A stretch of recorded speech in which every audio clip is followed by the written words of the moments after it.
Olá pessoal, tudo bem? Aqui quem fala é o Gabriel, estagiário, e hoje nós vamos iniciar então o estudo sobre os catecismos, né? Na semana passada o pastor postou um vídeo introduzindo o assunto, introduzindo os temas que serão abordados nas próximas semanas. E hoje então nós temos o primeiro mandamento, que quem vai fazer sou eu, Gabriel, estagiário. E para começar a nossa conversa, gostaria de falar sobre a nossa fé, a natureza da fé cristã. E ela pressupõe, então, o cristianismo, a fé, ela pressupõe um objeto. E esse objeto, no cristianismo, é Jesus Cristo, verdadeiro Deus, junto com o Pai, junto com o Espírito Santo. Jesus Cristo que é o Deus encarnado, e é esse, então, que opera a sua obra de salvação. É nessa obra que nós acreditamos, é nesse Deus que se transforma, que se demonstra em amor a nós, que nós acreditamos, que nós colocamos a nossa confiança, que nós colocamos o nosso coração. E a nossa fé, ela não vem sozinha, né? A nossa fé, ela está em conjunto com, ela pressupõe também uma ação, porque a fé não é inerte dentro de nós, a nossa fé não é oculta, mas ela está no nosso coração ativa e ela se manifesta nas ações diárias da nossa vida. Então, eu não utilizo a minha fé apenas quando eu estou no culto, apenas quando eu estou na igreja, ou quando eu oro em casa, ou leio a Bíblia em casa, mas ela está comigo durante todos os dias da minha vida, em todos os momentos e quaisquer lugares que eu ande, essa fé estará comigo. E ela também vai pedir ações, né? Então, eu como cristão vou agir de uma maneira cristã também em outros lugares, não somente dentro da igreja, não somente com a minha família. Então, essa fé verdadeira, ela aparece em ação no contexto do amor ao próximo, no contexto também da criação divina. Eu amo também a criação, eu amo a natureza, eu quero cuidá-la, eu quero que tudo esteja conforme a vontade de Deus. Então, o cristão cumpre essas vontades de Deus no seu dia a dia. Porque a fé que ele tem, ela pede isso, ela pressupõe essas ações também. E Lutero, ele fala que a prática da fé, ela se dá nas nossas vocações diárias, né? Diferente do que a gente tem normalmente entendimento sobre vocação, né? Normalmente é a vocação do trabalho. Lutero, ele fala que as vocações são muito mais do que apenas com o que eu trabalho. Mas a minha relação como pai, a minha relação como filho, a minha relação como amigo, como primo, enfim, todas essas relações também são consideradas por Lutero como vocações.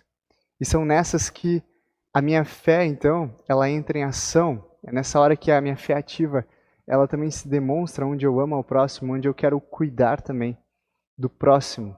E Lutero, então, ele ilustra a prática da fé no seu Catecismo Menor, a partir da Tábua dos Deveres, a partir dos 10 mandamentos. E ele afirma dizendo para que as pessoas examinem o estado delas à luz dos 10 mandamentos, né? Então, dentro das vocações que nós temos, como pai, como filho, como irmão, que nós olhemos para os 10 mandamentos e vejamos se a gente está fazendo conforme a vontade de Deus. Se as nossas ações estão de acordo com o que Deus quer para a nossa vida, se elas estão de acordo com a vontade que está revelada para nós nesses 10 mandamentos que nós vamos começar a estudar agora, nesta semana e nas semanas sequentes que estão vindo. Então, a fé, ela é vivida nesse amor ao próximo, nas vocações diárias, servindo aqueles que estão ao nosso redor. E isso também faz parte do nosso culto a Deus, da nossa confiança em Deus, do nosso amor e louvor a esse Deus. Então, seguindo a esses ensinamentos, a gente lê Provérbios capítulo 3, no versículo 1 e 5, que nos diz o seguinte: meu filho, não se esqueça dos meus ensinos, e que o seu coração guarde os meus mandamentos. Confie no Senhor de todo o seu coração, e não se apoie no seu próprio entendimento. Então isso vem quebrando o que a sociedade atual nos prega, né? Que cada um tem os seus pensamentos, cada um tem o seu entendimento da vida. E cada pessoa deve levar como entende a vida, e isso está certo. Isso é a liberdade, isso é a felicidade. E a gente vai ver que, de certa forma, quando nós colocamos o nosso coração em outras coisas, aí nós não estamos dentro da liberdade cristã, nós não estamos vivendo de acordo com a vontade que Deus tem para conosco. E falar sobre seguir esta vontade de Deus, ela é uma doutrina bíblica. Ela não se encontra apenas no livro de Êxodo, que é onde estão os 10 mandamentos, mas ela se encontra de Gênesis a Apocalipse. Nós temos a verdade bíblica que é o ser humano depender de Deus e estar de acordo com aquilo que Deus quer para ele. Porque muito mais que ordenanças é o amor de Deus para com a sua criatura, é o amor de Deus para com os seus filhos. Essa é a importância, então, de nós podermos seguir a vontade divina, de viver os mandamentos de Deus. Esse é um breve, talvez, resumo ou introdução para o nosso estudo de hoje, mas não saia, continue conosco. A gente vai fazer uma breve oração também para pedir a sabedoria e a bênção de Deus neste momento. Amado Deus e Pai, nós te pedimos que nos dê a tua sabedoria, que nos dê o teu entendimento sobre a palavra, sobre a tua vontade em nossas vidas. Que ela seja e faça efeito a cada novo dia. Nos dê vontade também para estudar esta palavra, nos dê vontade para viver conforme a tua vontade. E assim nós estaremos vivendo uma vida sadia em busca do que é mais precioso, que é viver contigo, ter uma vida que agrade a Deus. Amém. Então, o nosso mandamento hoje, a gente decorou ele, né? Quase todo mundo decora. Dos mandamentos, esse talvez é o mais fácil de vir à memória, né? Eu sou o Senhor teu Deus, não terás outros deuses diante de mim. E aí Lutero complementa com o que significa isso, né? Então devemos temer e amar a Deus e confiar nele acima de todas as coisas. E dentre vários assuntos que nós poderíamos conversar aqui, porque esse certamente é o mandamento que mais nós poderíamos dissertar aqui, né? Conversar, a gente vai falar algumas coisas mais específicas, né? Tentar abordar algo interessante aqui, mas claro, a gente não vai conseguir terminar, enfim, esgotar tudo que poderia ser estudado dentro desse mandamento, que é um mandamento tão importante e considerado por Lutero como o cabeça dos 9 outros mandamentos também, que foram dados a Moisés, que foram dados ao povo de Deus. Então, nesse primeiro mandamento, assim como todos os outros mandamentos, há um cuidado de Deus pela humanidade. Os mandamentos, eles são enviados em forma de amor, é Deus cuidando do seu povo. É como se fosse um pai dizendo ao seu filho, filho, me escute, né? Siga aquilo que eu estou te passando, porque eu sei o que é melhor para ti. Como pai, eu já vivi, eu tenho experiência. Então, filho, escuta o que eu digo, não o que as pessoas dizem, não o que os teus colegas dizem. Os mandamentos são mais ou menos dessa mesma forma. É Deus dizendo, olha, eu sou o Pai, eu sou o Criador de vocês. Escutem o que eu tenho a dizer, procurem viver isso, porque é para o bem de vocês, é em amor a vocês que eu dou esses mandamentos. Então, muito mais do que apenas ordens, né? Ou muito mais do que uma lei severa, é amor de Deus para com o povo dele.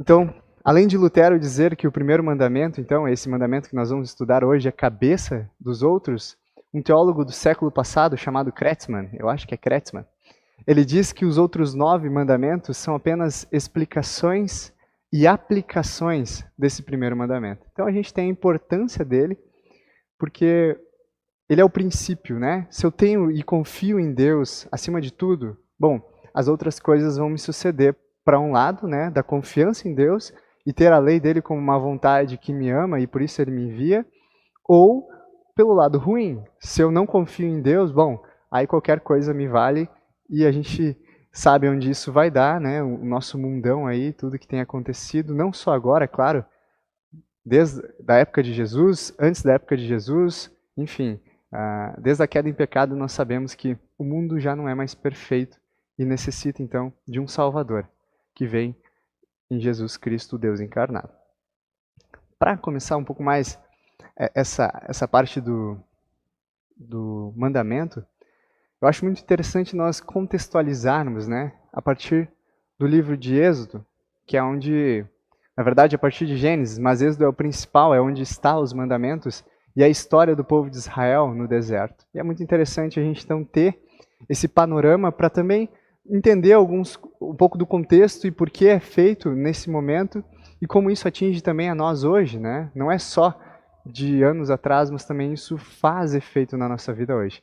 Então, se a gente voltar lá em Gênesis, nós vamos lembrar da história de José sendo vendido pelos seus irmãos de uma maneira muito ruim, onde há um ciúme ali, então seus irmãos jogam ele no poço, enfim, vendem ele, e Deus transforma aquilo numa coisa boa, né?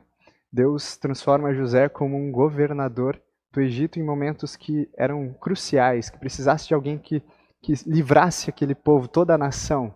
E é claro, José não faz isso por si próprio, mas é Deus quem dá esse poder, Deus quem revela a ele os sonhos, né? José então se torna o governador, salva toda a nação do Egito e até as nações ao redor, mas José não é eterno, ele acaba morrendo, e toda aquela geração que conhecia os feitos de José também, eles acabam morrendo, e vem um novo faraó. Então, esse novo faraó não conhecia José, né? Ele não conhecia, ele assume o poder, isso nós já temos no livro de Êxodo, capítulo 1, versículo 8. E ali então começa uma opressão ao povo israelita. Eles são vistos como estrangeiros e agora eles são submetidos a uma escravidão, porque eles não são da terra, eles não são sangue do meu sangue, então eu tenho poder sobre eles, ou eles deveriam estar fora daqui. E aí no capítulo 1, versículo 11, a gente vai ter dizendo que os egípcios puseram sobre os israelitas, né, feitores de obras para afligirem com suas cargas. Então agora o povo, após até os egípcios esquecerem de quem foi José e de que ele não era um egípcio, bom, agora o povo não está mais nem aí para esse povo e eles começam então a escravizar o povo israelita. Então eles ficam em uma escravidão de 430 anos, conforme o livro de Êxodo nos diz. E Deus então levanta um libertador do povo. E esse libertador se chama Moisés, que é até criado, né, até é interessante, ele é criado pela filha do faraó, né? E é ele quem vai libertar todo o povo. Muito interessante nós entendermos esse contexto, né? A primeira grande libertação que Deus está realizando, né? E também como isso depois vai apontar, vai culminar na libertação que Jesus traz para nós no Novo Testamento. Então a localização desse evento bíblico, agora mais focado no capítulo 19 e 20, o povo está chegando no Monte Sinai após sair do Egito, né? Eles atravessam o Mar Vermelho e agora estão caminhando no deserto. E aí, essa caminhada no deserto, eles chegam ao Monte Sinai e ali eles vão ficar do capítulo 19 até o final de Êxodo, até o capítulo 40, depois o livro inteiro de Levítico e depois em Números até o capítulo 10. O povo está no pé desse monte. Então, para nós entendermos um pouco da contextualização, né, onde esse povo se encontra e por quê.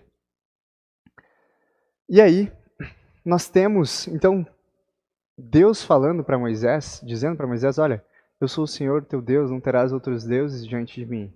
Né? E agora Moisés vai descer e vai falar isso também ao povo, vai anunciar o que ele recebeu de Deus lá no alto daquele monte.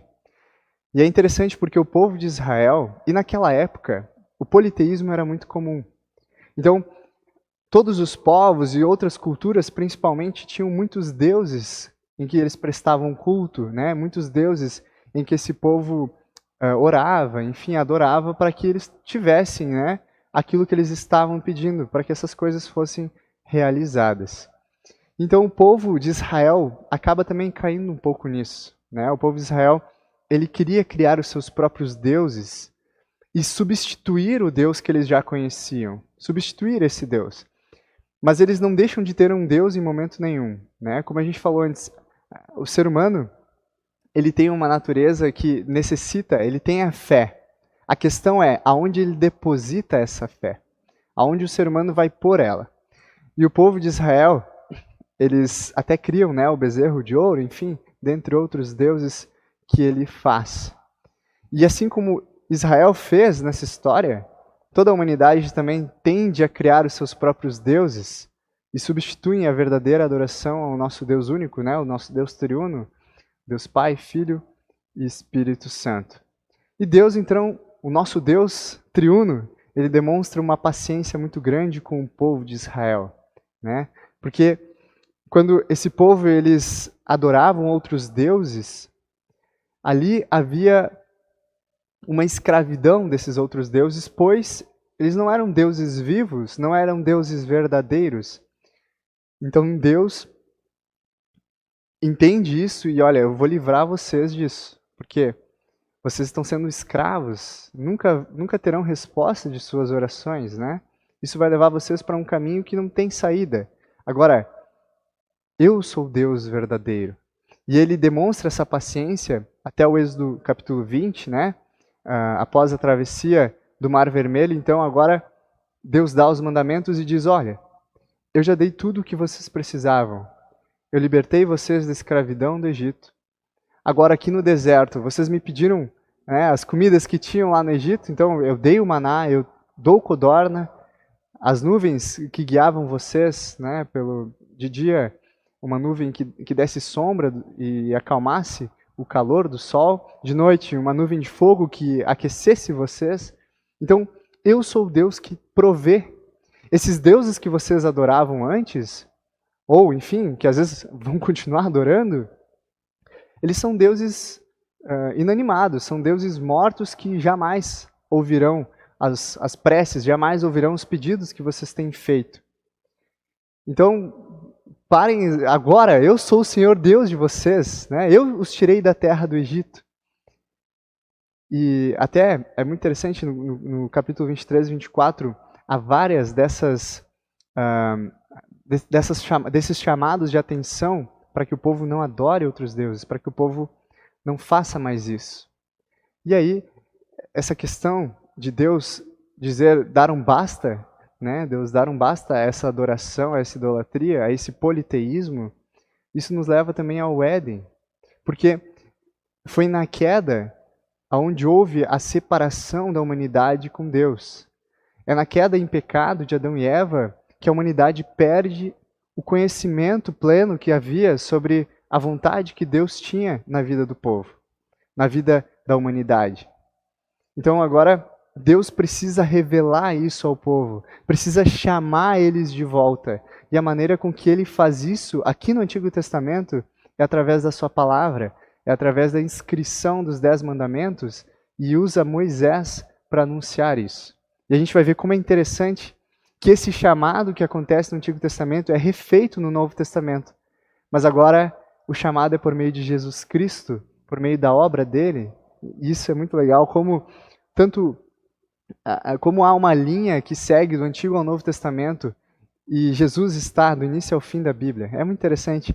Isso a gente pode também sempre ler e refletir sobre essas coisas, como Deus usa da sua palavra, como Deus utiliza dos seus meios para salvar o seu povo. Então, o início do mandamento, esse eu sou o Senhor teu Deus, ele começa com um convite à fé. Como a gente comentou, a humanidade ela tem essa necessidade, esse desejo por um Deus, essa sede em confiar em algo. E Deus aqui está fazendo um convite, olha, eu sou o Senhor Deus de vocês. Fui eu quem livrei vocês do Egito. Fui eu quem dei o maná, fui eu quem dei as codornas, que fiz a água brotar. Então, é Deus mostrando que Ele é amor, que Ele provê. Vocês não precisam mais agora adorar outros deuses, né? Vocês têm que parar com isso.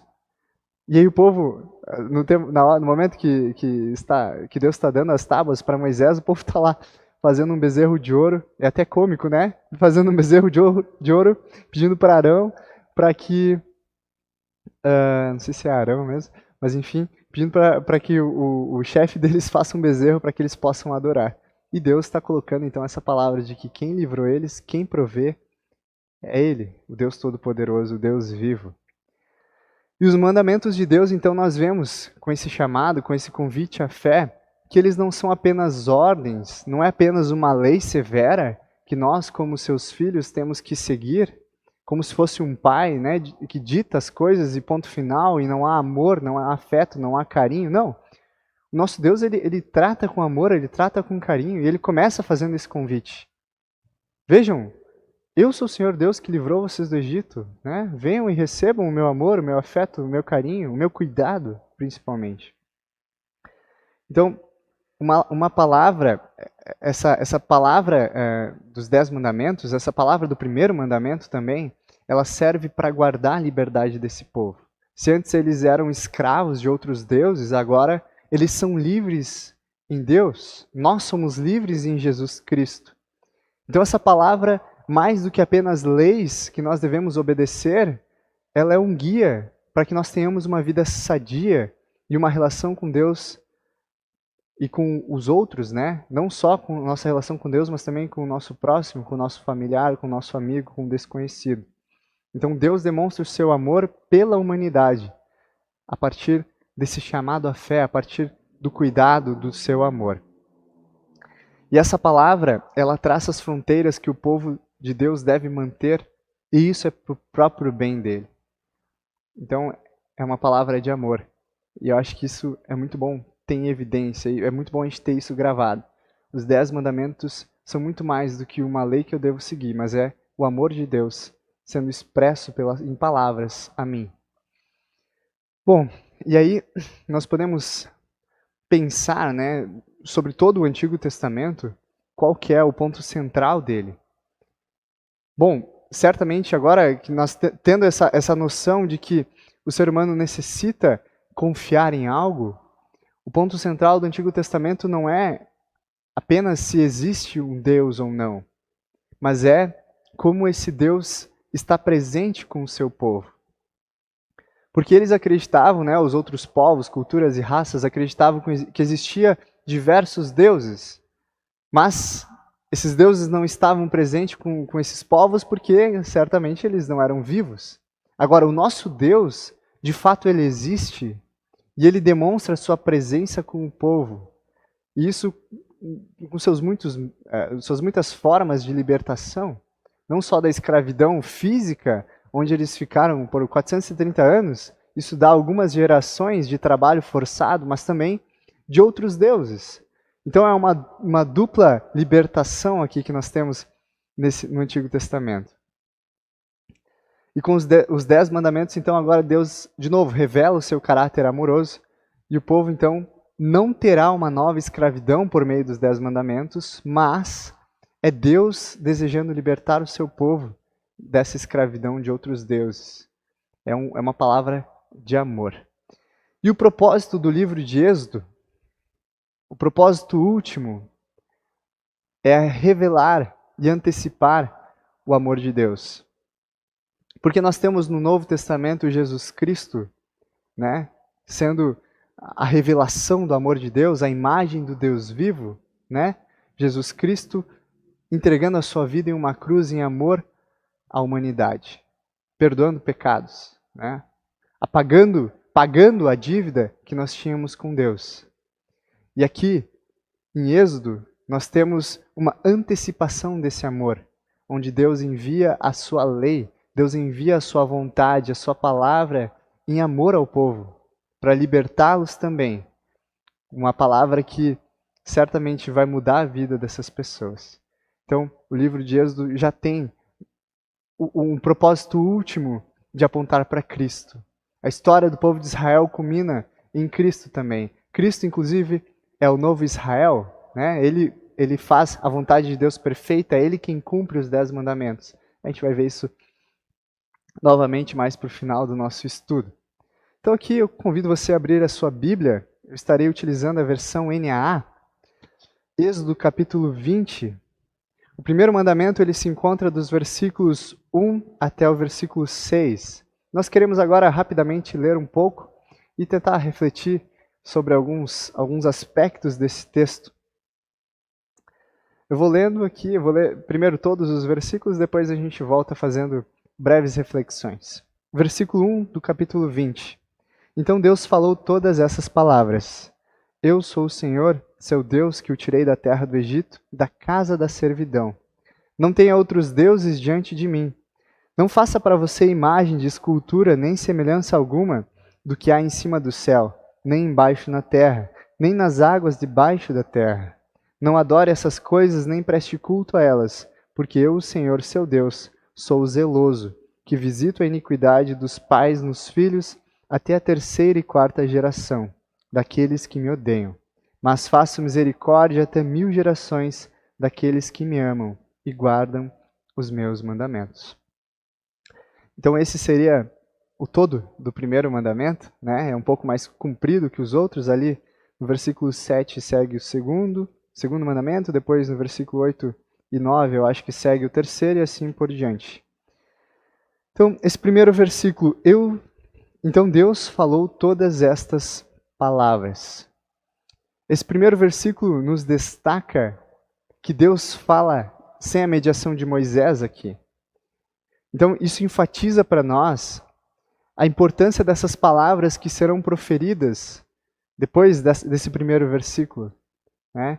Se nós retornamos para Gênesis, né, lá no capítulo 1, versículo 3, Deus diz que haja luz e houve luz. Então aqui, quando no primeiro versículo diz, então Deus falou todas essas palavras, nós lembramos de Gênesis. Lembramos que essa palavra que será proferida aqui, ela tem um poder criativo e tem um poder também destrutivo. Então, assim como a palavra de Deus em Gênesis é uma palavra que cria, é uma palavra, ou seja, poderosa, porque ela, a partir dela ser lançada, ela gera aquilo que está sendo anunciado. Bom, então as palavras que seguirão, de fato, é uma ordenança. Ela tem um caráter poderoso ali, de criação, de destruição. Então, se o mandamento diz que faz algo, que Deus vai realizar isso, se você não fizer isso, enfim, bom, essa palavra ela tem poder, essa palavra ela é efetiva na nossa vida. E aí é importante nós vermos também a conexão que tem com Gênesis, né? A Bíblia ela tem conexão basicamente com ela toda, né? É uma palavra espetacular. Nós podemos ir para o segundo versículo. Eu sou o Senhor, seu Deus, que o tirei da terra do Egito, da casa da escravidão. Então aqui é como nós falamos antes. O central do Antigo Testamento, o ponto central do Antigo Testamento é essa presença de Deus com o seu povo. E ele traz, olha, eu sou o Senhor, o Deus de vocês, eu os tirei da terra do Egito, da casa da servidão. Então, Deus não é apenas um conceito abstrato, ou algo que nós criamos com o nosso psicológico, como a gente pode ouvir por aí. Mas Deus, ele se revela através das suas ações na história. Através da sua ação, a partir do povo de Israel, a partir de Jesus Cristo e os seus milagres. Então essa lembrança de que Deus tirou o povo da terra do Egito, tirou eles da casa da servidão, enfatiza que Deus está presente com o seu povo, que Deus intervém na história, na vida do seu povo. E aqui nós temos então o principal objetivo do livro de Êxodo, que é um livro espetacular. Convido você também para ler o livro inteiro, se tiver disponibilidade. Se você nunca leu, é um livro muito interessante que faz-nos relembrar da história do povo de Israel, mas também nos mostra um Deus que quer se tornar conhecido diante de todos os outros povos. Isso é muito lindo, porque Deus ele age com as suas ações de salvação com o seu povo. E Ele quer que outros também conheçam. Então, nós temos até o lema da nossa igreja, né? Cristo para todos, né? Aqui é Deus se mostrando, antes de Cristo, né? Para todas as pessoas. Eu quero ser conhecido nas nações. Eu quero que eles conheçam, que eles saibam quem é este Deus que, de fato, está presente com o seu povo e age e muda a vida desse povo. Indo para o versículo 3, e aqui o interessante seria nós lermos o 3, o 4 e o 5 juntos, né? Porque eles falam mais ou menos do mesmo sentido. Não tenha outros deuses diante de mim. Não faça para você imagem de escultura nem semelhança alguma do que há em cima no céu, nem embaixo na terra, nem nas águas debaixo da terra. Não adore essas coisas nem preste culto a elas, porque eu, Senhor seu Deus, sou Deus zeloso, que visito a iniquidade dos pais nos filhos até a 3ª e 4ª geração daqueles que me odeiam. Então aqui nós temos a primeira fórmula negativa, onde Deus diz não tenha outros deuses, e aí nós teremos uma série de outras proibições nos próximos mandamentos também. E começa tudo isso com uma ordem de não ter outros deuses diante de mim, né? Deus falando. Então, naquele contexto onde o politeísmo era comum, isso faz muito sentido. Olha, vocês estão fazendo o que não deve. Né? Olha quem eu sou, olha o que eu fiz por vocês. Bom, e se nós trazermos isso para o nosso dia de hoje, né? Talvez a gente não faça um bezerro de ouro para adorar. Talvez nós não adoremos imagens ou outras coisas, mas Lutero vai dizer que, mais para frente nós vamos observar isso também, que o ser humano ele tem uma tendência à idolatria, mas do próprio ser. A partir do orgulho, a partir da vaidade, o ser humano entende que ele é autossuficiente e, por si só, ele consegue prover o que necessita. Então, essa idolatria hoje seria mais comum para nós do que o politeísmo, do que uma idolatria a deuses externos, né, a imagens, enfim. No versículo 4, ele fala que não faça para você imagem de escultura, nem semelhança alguma do que há em cima, enfim, abaixo e abaixo das águas. Bom, a proibição aqui é muito interessante nós olharmos que essa proibição não está no ato de criar uma representação artística, ou seja, a proibição aqui não é sobre você fazer uma imagem, mas qual é o teu desejo de tornar essa imagem em um objeto de culto. Então, a idolatria ela é condenada quando essas imagens que são criadas, essa arte que é criada, e ela se torna um alvo da adoração. Esse é o problema, quando a imagem se torna alvo da adoração. Ter uma imagem dentro da igreja não é um pecado. Né? Nas nossas igrejas luteranas nós temos muitas vezes os vitrais, né? Vitrais decorados que contam a história. Isso é arte. Isso nos demonstra e nos faz lembrar, seja o Deus que livra o povo de Israel, seja apóstolo Paulo, sejam grandes personagens da Bíblia, mas desde que você não torne aquilo como um alvo da sua adoração, não tem problema, né? Muitas vezes nós somos muito críticos e temos aversão às imagens na igreja ou até mesmo dentro de casa, mas percebam que o problema não é essa demonstração artística, mas é qual é a importância que eu dou para aquilo. Se de fato eu coloco meu coração, se eu confio em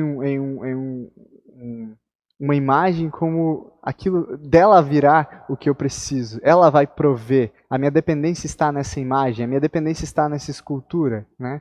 Então, isso é interessante para nós analisarmos sobre esses versículos que falam da proibição, né, a imagens, a proibição de coisas onde os povos prestavam culto e até o povo de Israel presta culto ou adora ao bezerro de ouro.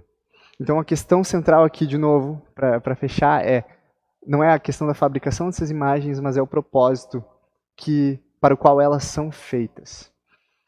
E aí nós podemos, talvez, comentar que o nosso Deus é um Deus ciumento. Ele não tolera a presença de outros deuses ou de outros objetos que sejam rendidos culto a esses objetos.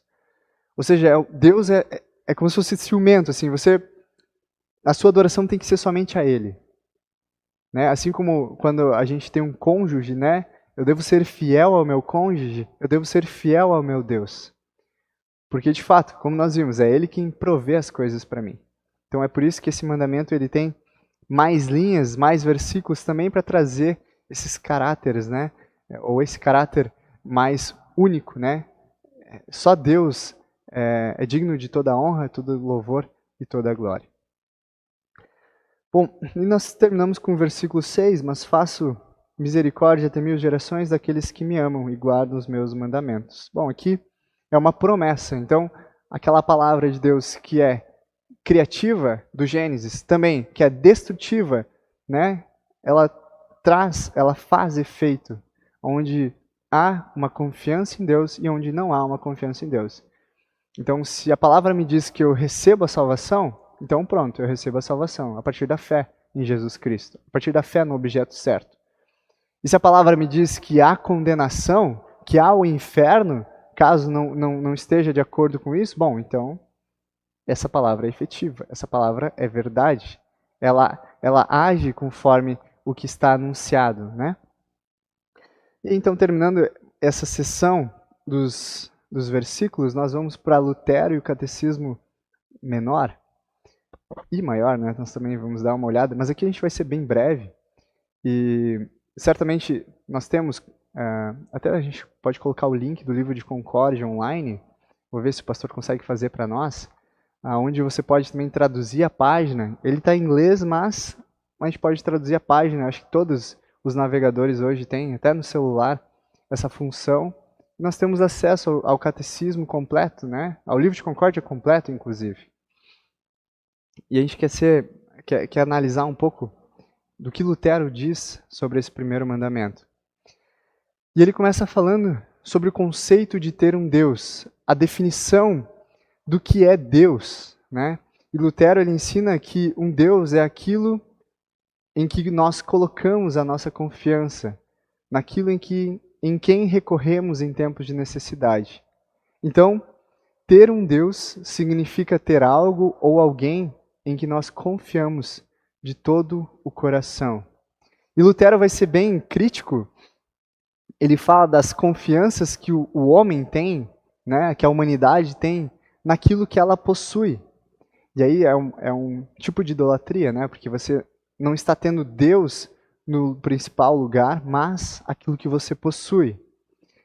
E Lutero observa que isso acontece frequentemente, né, já na época dele, onde as pessoas confiam, então, nas suas posses. E aí não são apenas posses em bens materiais ou dinheiro.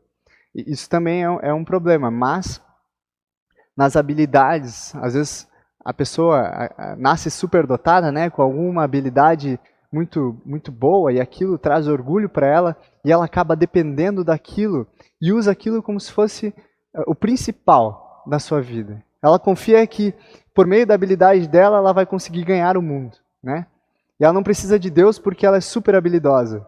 Ou o poder que é dado, como um presidente, talvez, de um país. Bom, eu sou poderoso, né? Eu sou aqui presidente, sou prefeito da minha cidade, então eu confio nesse poder que eu tenho para administrar as coisas na minha vida. Enfim, entre outras coisas que Lutero diz, até as amizades, muitas vezes, ou a nossa própria honra, isso são posses que o ser humano tem e que ele acaba desviando a atenção, acaba colocando isso e confiando nessas coisas como se delas viesse, então, aquilo que é necessário para viver neste mundo. Então, o ser humano acaba colocando a sua dependência nessas coisas que tomam o lugar de Deus. E aí, então, nós temos a idolatria. E isso certamente tem a ver com o orgulho e com a vaidade humana, né? De eu ser autossuficiente. Não, eu consigo, eu não dependo de Deus, eu não dependo de ninguém porque eu tenho muito dinheiro. Eu não dependo de Deus, não dependo de ninguém porque eu tenho uma habilidade extrema de comunicação, enfim. E isso me sustenta, né? Isso que me dá o aporte para eu viver neste mundo. E aí eu não preciso de Deus, eu não preciso do meu próximo, não preciso de mais nada. Isso torna, então, as pessoas, conforme Lutero diz, presunçosas e seguras por causa dessas posses que elas têm. Mas, quando elas perdem, então, quando eu perco uma habilidade, quando eu perco todo o meu dinheiro ou algum bem material, bom, aí eu fico desanimado. E, de fato, Deus jamais vai deixar você na mão, né? No sentido de a salvação você já tem conquistada em Jesus Cristo. Jesus Cristo conquistou para você. Então, o desânimo vem, mas nós ainda temos esperança porque as promessas de Deus elas são cumpridas. A palavra de Deus ela tem efeito em nossa vida. Agora, se eu confio naquilo que eu posso fazer, naquilo que eu conquisto, bom, então certamente em algum momento eu vou quebrar a cara. Talvez não. Mas isso não vai me levar para um caminho bom. Isso não vai me levar para o caminho verdadeiro que Deus quer para nós. Então Lutero diz que ter um Deus é ter algo que o coração confia inteiramente. Se você analisar a sua vida e perceber que em algum momento você não está entendendo que é Deus que está te proporcionando aquilo, que é Deus quem está em primeiro lugar, nesse âmbito da tua vida também, talvez você esteja cometendo alguma idolatria. E é interessante parar, analisar, voltar à leitura da Bíblia, voltar às reflexões, né? Pedir para que Deus dê confiança nele, enfim. E esse é um caminho bom para que nós possamos buscar viver as vontades de Deus. Deixa eu ver o que mais a gente tem aqui. Então, essa dependência de Deus. Lutero fala que existe... Lutero e também o professor Prunzel, o doutor professor Prunzel, no seu livro, eu acho que Catecismo para Todos os Povos, né, que a gente pode dar uma estudada também, eles falam dessa dependência de Deus e isso deve ocorrer em primeiro lugar. Reconhecer que eu dependo de Deus, isso é fundamental para a minha vida, isso é fundamental para a existência do meu ser. É isso que dá identidade para mim. Isso, quando nós olhamos para o livro de Êxodo, né, como o livro de Êxodo apresenta esse Deus, de Êxodo, apresenta Deus, que é um Deus que quer se tornar conhecido, que é um Deus que de fato liberta o seu povo. Então, esse Deus que quer se tornar conhecido, ele quer mostrar para todo mundo que as pessoas dependem dele, né, estritamente dele, não de outros deuses ou da sua própria força. Então, a primeira coisa que deve ocorrer é esse reconhecimento da dependência de Deus.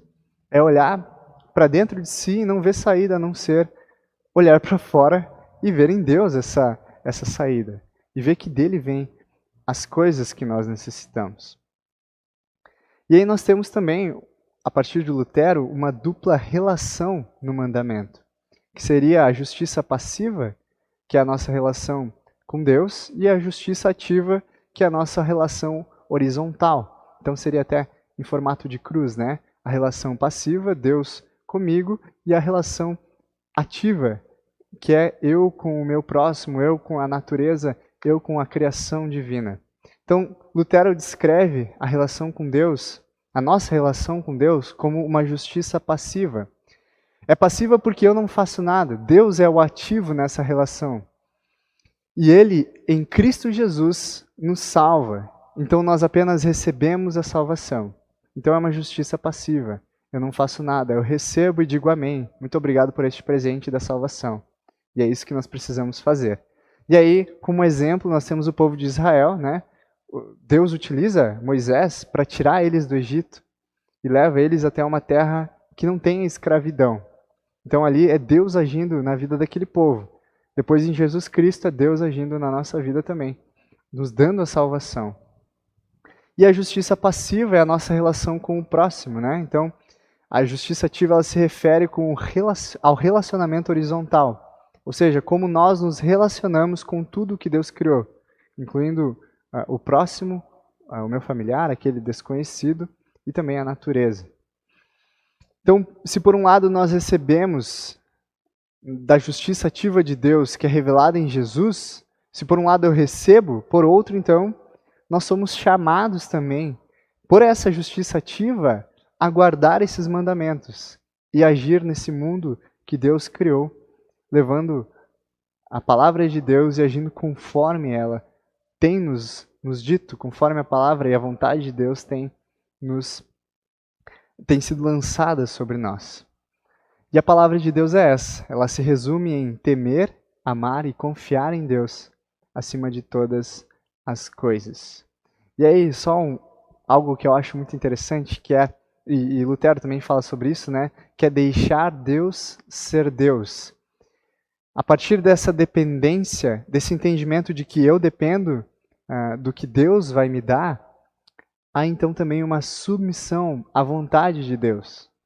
Ou seja, a vontade de Deus é maior do que a minha própria vontade. E Lutero ensina que nós devemos aprender a deixar que Deus seja Deus ao longo de toda a nossa existência. Que nós confiemos nele para que ele nos dê a segurança, para que ele nos dê até o sentido da nossa vida.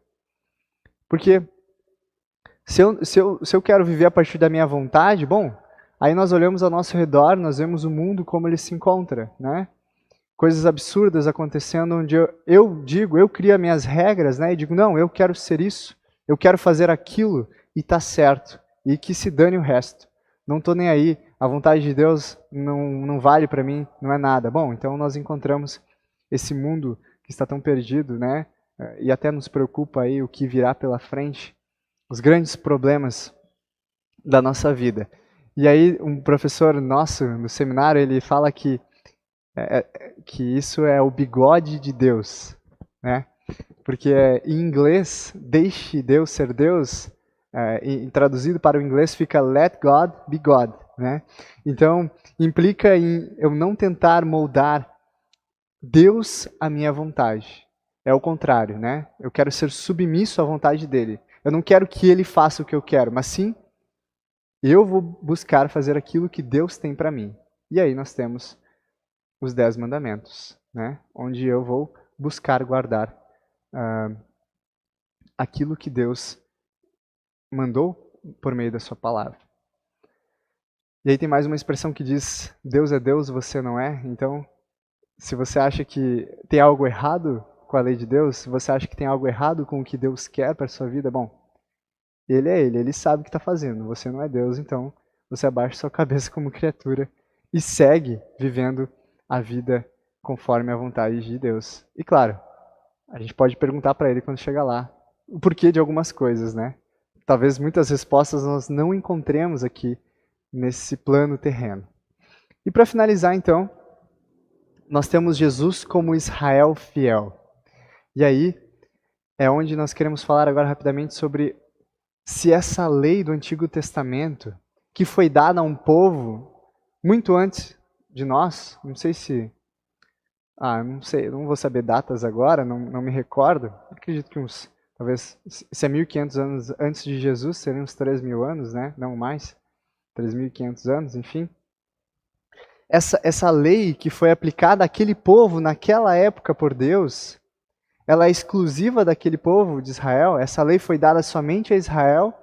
Ou a nós hoje também isso é efetivo, né? Essa lei também faz parte da nossa vida.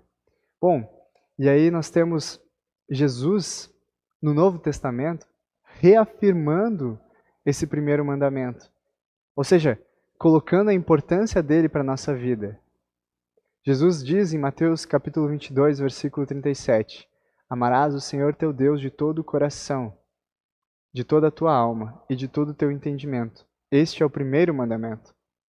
Então Jesus aqui está reafirmando a validade dessa lei, a validade dessa vontade divina para nós. Então, não é só antigamente que o povo deveria ter um Deus só, mas hoje também, nós também devemos apenas adorar a um Deus, né? E aí nós temos Jesus como um novo e melhor Israel. Jesus ele é identificado como o novo e melhor Israel, porque ele cumpre plenamente as vontades de Deus. Jesus é verdadeiramente fiel aos mandamentos. E como ser humano, então, ele cumpre o que nós e o povo de Israel e qualquer povo em qualquer época jamais conseguiria cumprir, que é a vontade divina. Por isso que quando Jesus morre numa cruz, ele paga a nossa dívida, porque ele cumpre aquilo que era necessário ser cumprido, mas que um ser humano jamais faria. E aí nós temos um Deus que agora se revela, não por meio dos 10 mandamentos e por meio da palavra, mas que se revela em carne e osso, um Deus de amor, entregando a própria vida em nosso lugar. Isso que esse é para onde o mandamento aponta, né? Isso é para onde o livro de Êxodo, o Antigo Testamento aponta. É para esse cumprimento, é para essa plenitude que se dá em Jesus Cristo. Tudo culmina nessa obra de salvação, onde Jesus entrega a si próprio, onde Jesus ressuscita e também nos promete, nos mostra que nós teremos uma vida nova, na nova criação onde Jesus estará lá esperando nós quando ele voltar, né? Então, Jesus, através da obediência dele, perfeita aos mandamentos de Deus, ele realiza isso que o ser humano jamais poderia e poderá realizar. Então, além de viver obedientemente, Jesus assume toda a condenação que nós homens, que a humanidade merecia, e satisfaz essa vontade, essa exigência da lei, que também inclusive pede morte a todos os pecadores. E Jesus conquista então, ele paga essa dívida, ele conquista a vitória, ele traz vida para nós.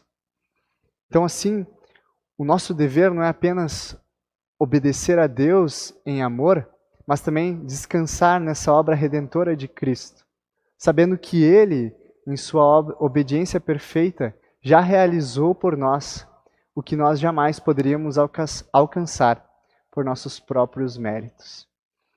Que estranho, né? Falar do primeiro mandamento e também falar de Jesus, que está lá no Novo Testamento. Mas isso é para ver como, para nós termos a noção de como a Bíblia ela é completa, como uma coisa está conectada profundamente com a outra e como o nosso Deus é perfeito. Então, esse é o estudo para o dia de hoje. Semana que vem, nós teremos o estudo com o Matheus Pereira sobre o segundo mandamento e assim sucessivamente. Fique conosco. Se não é inscrito no canal, se inscreva. Você está aí no canal, né? Igreja Luterana Cristo Vive. Também siga no nosso Instagram, luterana.sjc. Fique conosco. Estude em casa, se tiver tempinho. E não tiver talvez um livro agora para ler, leia Êxodo, um livro fenomenal. Incentivo você também. E você vai estar por dentro dos próximos assuntos, tendo essa leitura aí também. Um abraço, até a próxima.